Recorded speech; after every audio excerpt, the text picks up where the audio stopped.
Assalamualaikum warahmatullahi wabarakatuh, and a very good afternoon to my dearest lecturer, Madam Shazgati, and my fellow classmates. So, for today, me and my group, we would like to present to you our e-poster presentation that is titled Racism in Malaysia. My group members are consist of 5 people, which is myself, Amaiduan bin Muhammad Khair, Raihana binti Abdul Mukti, Nur Hazia binti Cik Daud, Alia Safia binti Muhammad Munawar, and Non Najiha binti Muhammad Yusuf.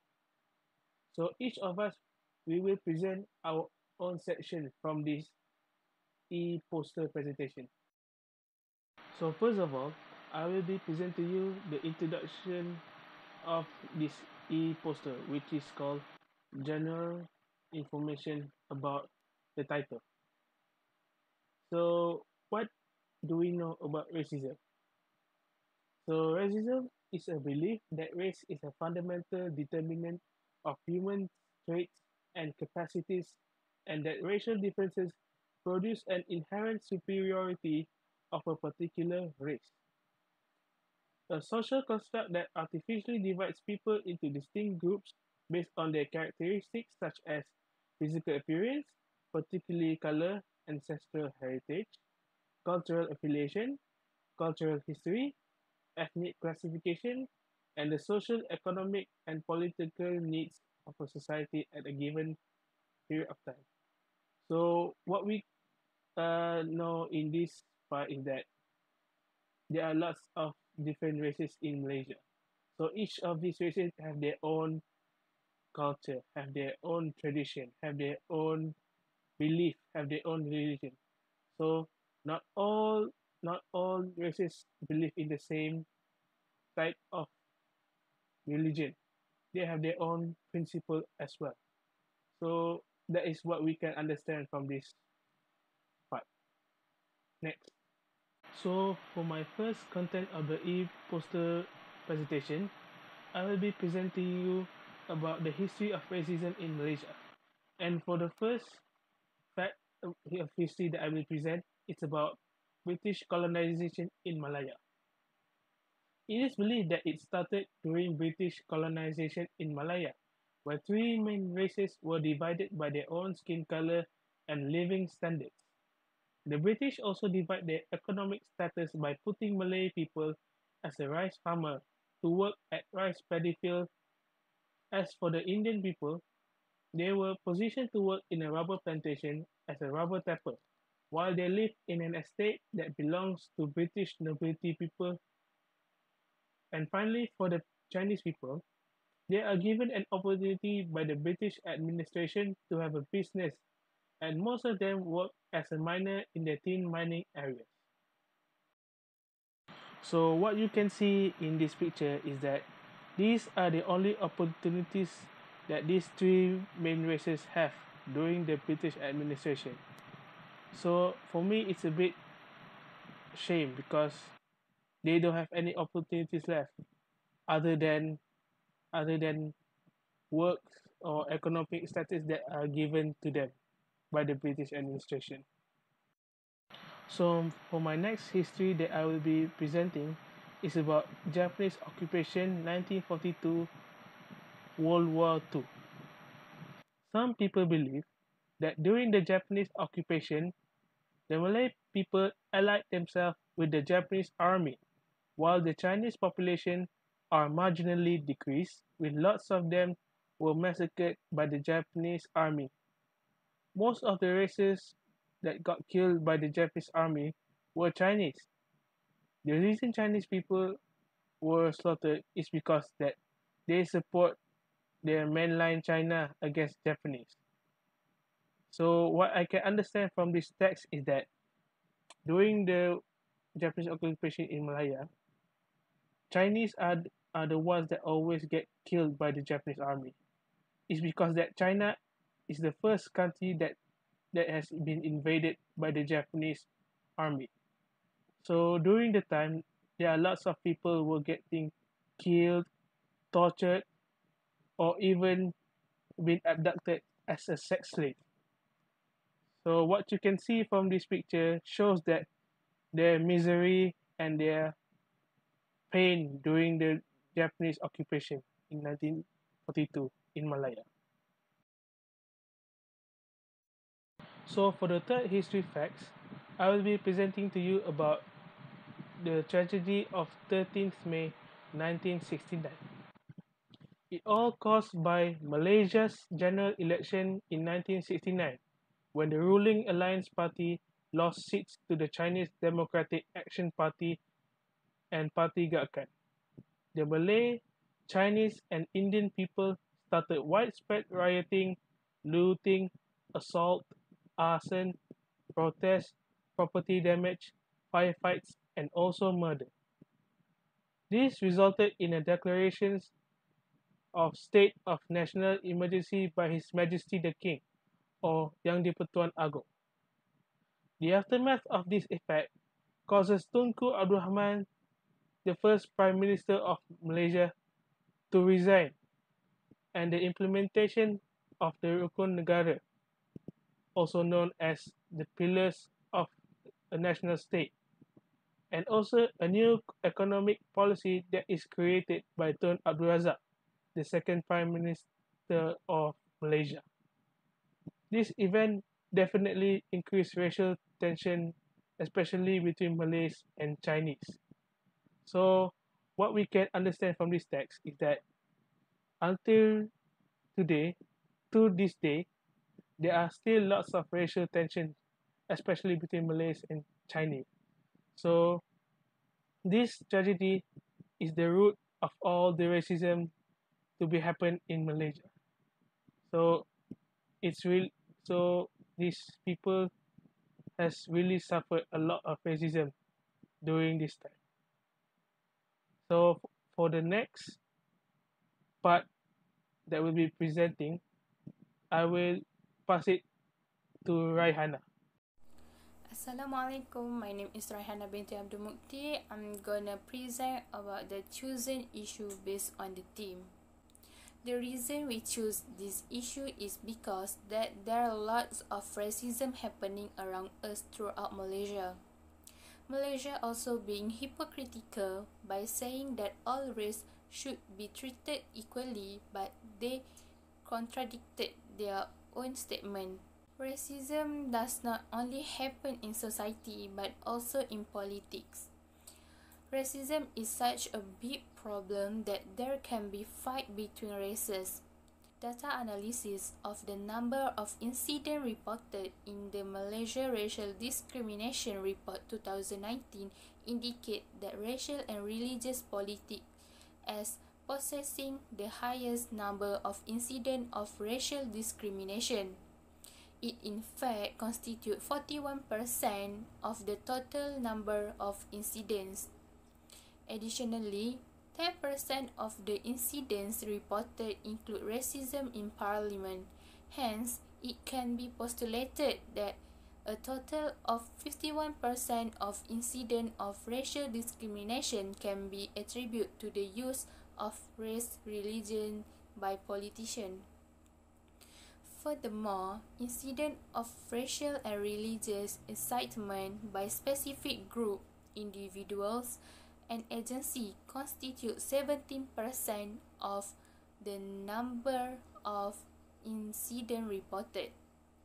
These groups have the numerous times displayed their inclination to support the agenda of specific political parties. As such, the findings suggest that the racial and religious card is predominantly used in the political arena, that it has taken the center stage of racism in Malaysia. According to a research that has been conducted in 2010, over 60% of Malaysia population are dominated by the Malays, while other 22.69% are Chinese and Indian Malaysian. A study conducted in 2019 shows that Malaysia is the 11th most racist countries in the world, with 31.3% of people who do not want to have neighbors from other race and 34.3% of people who witness racist behavior. Even hate crimes are happening between Malays and Chinese, thinking that they are rich and powerful. News of racism in Malaysia. 2018 Anti-ISID Rally. In 2018, the International Convention of the Elimination of All Forms of Racial Discrimination (ISID) is a United Nations convention which commits its members to the elimination of racial discrimination and the promote of understanding among all races. Malaysia is one of the 18 countries in the world that have not ratified this convention. So the Malaysian people protest against ratifying the ISID itself. They protest it by doing demonstrations, praying salat and speeches. This event shows that the Malaysians are rejecting ISID because the convention are contradict to the constitution, especially Malay and Bumiputra rights. Assalamualaikum. My name is Nurhazirah binti Cik Daud. Today, I would like to present about the analysis of the chosen issue, which is about racism. Indian Malaysians have faced the most discrimination, with 46% of them report facing discrimination during the rental process as compared to Chinese at 20% and Malay at 80%. 45% of all listings in Klang Valley outright rejected Malaysian Indian tenant. Only 90% of the listing accept Indian tenant, while the remaining 37% state no preference for a race. Malaysian Indian pay more rent compared to other ethnicities. On average, Indians have to pay 90%, which is 107 more in monthly rent than non-Indians. Depending on the room type, Indians have to pay between 6% and 22% more rent than non-Indian. Next is the causes of racism. Firstly, it's because of our own isolated education grade by the government that prevents to harmonize between races.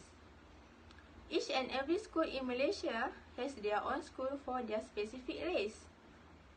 Secondly, there are lots of racial slurs and propaganda on social media that causes condemnation between other races. This could lead to a suicidal urge for someone that does not have strong abilities. Last but not least, we are less likely to interact with other people from different races. This happened because they felt more comfortable talking with people from same races only. Okay, that's all from me. Next, I would like to pass the next slide to my group member Najiha. Hello, Assalamualaikum. My name is Nur Najihah and I'm going to tell you about justification and ways to prevent racism in Malaysia. Malaysia promotes racist beauty standards by making an advertisement about fair, bright, and softer skin tones. By being a darker skin, it associated with poverty, thus creating hierarchy with white people as the beauty standards for women. By being darker skin, it associated with poverty, thus creating hierarchy with white people as the standard beauty for women in Malaysia. It's prevalent in Malaysian school, like the school controlled its students to only speaking English to prevent cultural assimilation. Malaysia's black community is targeted by the police and denied housing, such as a Nigerian student was called Orang Hitam or black person after she was accused stealing phone allegedly, and the police tracked down the student's car. The minority races such as indigenous people or Orang Asli, Rohingyan refugees, Indonesian workers, Bangladesh workers, and Malaysian Indians were discriminated by other Malaysians for being different. Ways to prevent racism in Malaysia. First, we need to have an interracial agreement with other races because Malaysia is such a multiracial country that is filled with people from many kinds of races and ethnic throughout the country. Two, we must learn a little bit of language or slang from other races so that the vocabulary can increase while respecting the culture and the tradition practice. Last but not least, we need to teach children since their young age to love each other between races so that they can influence younger generation to a bright and healthy future. Thank you. Next, I'm going to pass this to Alia. Hi, Assalamualaikum. My name is Alia Safia and I will present about the summary of the content. So, what we can summarize is that incidences of racial discrimination were also captured in several other sectors, such as in education, property, employment, and social media. This concluded that even the individual has the same education and experience, they still got rejected just because of their own skin color. Malaysia will have a devastating effect on its future if this issue continues. The minority people will not get the opportunity they deserve, creating a dangerous environment of inequality and social instability. Malaysia is a country with plural society which is made up of various races and cultures. So each and every party must be equally responsible and held accountable for handling this issue critically to ensure a safe future for the next generation that will take over Malaysia. Harmonious racial relations are the key to progress and stability of the country. Let us love for each other as a fellow Malaysian. Thank you for your attention.